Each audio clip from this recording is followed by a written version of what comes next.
Like, honest question, what's it been like for you as a parent during the last few months? I will say we're very lucky. We're all safe. We're all healthy. And then the reality is it's been really, really hard, like challenging on so many levels. Parents, we feel for you. You're trying to homeschool while work from home, and you're trying to stay sane while keeping your kids calm. It's so much. Bethany and I have your back. Here are some tips and tricks for pandemic parenting.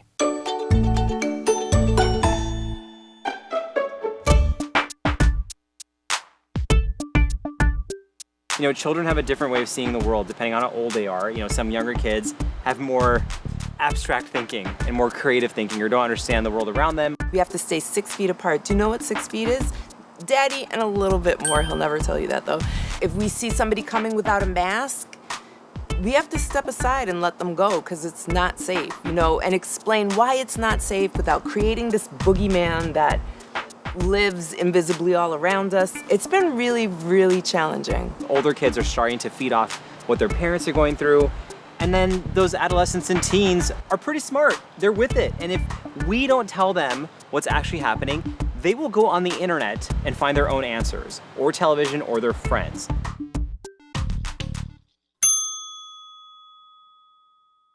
So tell me this, I'm not trying to like stoke any bad memories you may have had over the last few months. Have you seen any signs of like stress, anxiety at all in your two kids? Yeah, I do.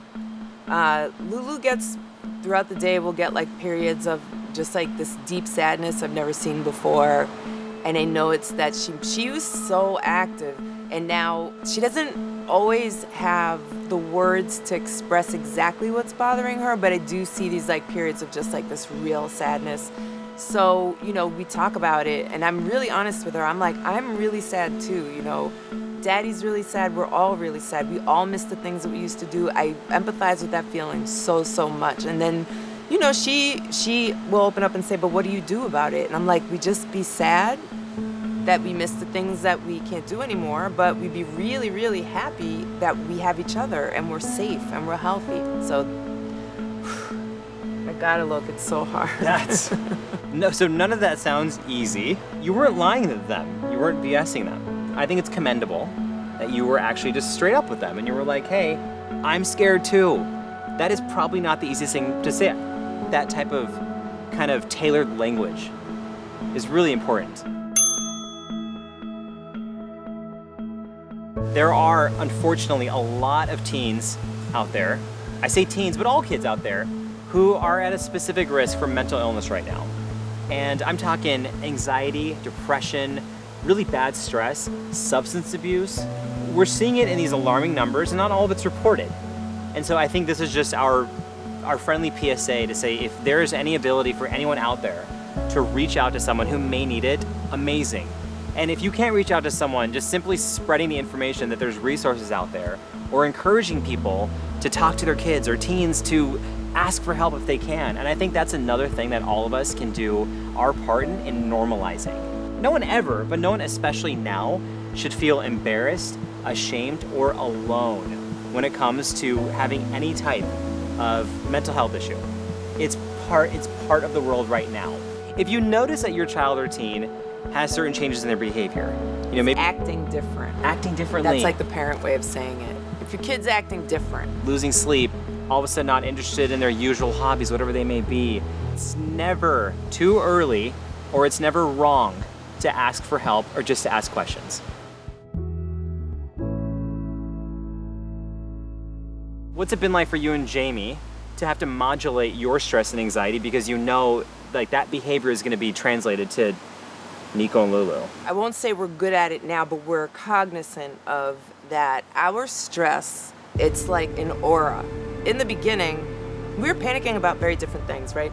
I'm panicking about everybody getting it. Jamie's panic is income. How will he support us? So our stresses were equally enormous, but very different. And we thought the right thing to do was not talk about it, and that was not good in the beginning. And we felt it, and the kids felt it, and now we're working on it.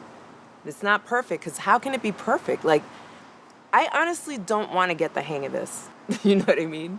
We don't want this to be what we have to get the hang of. Here's another thing that parents are in charge of. It's structure. It's what gives children a sense of security. I want to ask you how on earth you were dealing with creating structure. We have a whiteboard with the day of the week and the date and what each of us has to do today. And we adopted meal schedules, which we never had in our life before, but now we have Taco Tuesday and Pizza Ooh. Friday and Spaghetti and Meatball Sunday because I feel like it anchors their week.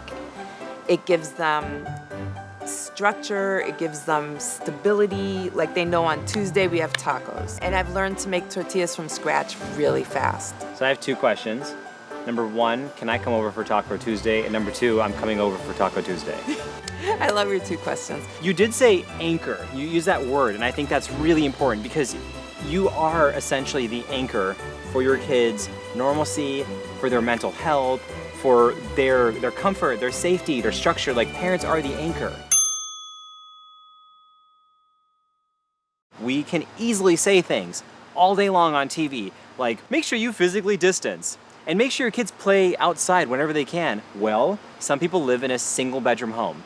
Some people live in neighborhoods where it's actually not safe to go outside. Or some people just live in the city and there isn't a lot of outside. I do wish that all the information out there took different resources, family structures, socioeconomics into account. There is no one-size-fits-all solution for families out there. You should not feel bad about it at all. And you should definitely not be afraid to ask for help figuring out what that is for your family. One thing I can definitively say, and I'm positive Bethany will agree with me, is that kids are resilient. Very resilient. They go through so much, they bounce back, they get injured, they're back on a tree within another week. Kids will get through this. If you want more resources or you have a specific question, comment on this video and one of the two of us Yes. will directly respond to it, giving me motivation to come over for Taco Tuesday. I think, And Pizza Friday. and Pizza Friday. You can come, all those, everything's homemade for all. Yeah, what about Tandoori Thursday? Dude, I'm on it. You said it, by next week, I'm gonna be stumbling through tandoori. I'm gonna every day be like, hello, today, the Tandoori Thursday. Hello, you're like, it's He Wednesday. can do that. You can't do that. You can't. You'll get canceled yesterday if you try to do that. Unless you're Indian, of course.